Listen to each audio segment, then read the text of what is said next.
உறவுகள் அனைவருக்கும் வணக்கம். இன்றைக்கி நம்ம என்ன பார்க்க போகிறோம்னா, நம்ம நட்டு வச்ச தக்காளி செடியில் பாருங்கள், தக்காளி காய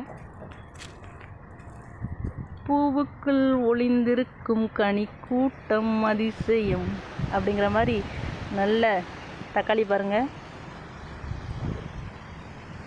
நல்லா அழகாக குட்டி குட்டியாக நல்ல காய் நல்லா பிடிச்சிருக்கு. செடிக்கு உடையில நல்ல காய் கொத்தாக இருக்குது.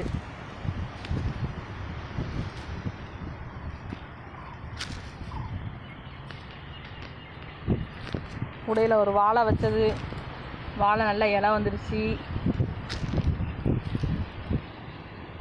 தக்காளி பாருங்கள், நல்லா அழகழகாக குட்டி குட்டியாக வந்துட்டு. நீங்களும் வீட்டு தோட்டத்தில் வச்சுருக்க செடிகளில் காய் வந்ததை சொல்லுங்கள் கமெண்ட்டில். பாய்.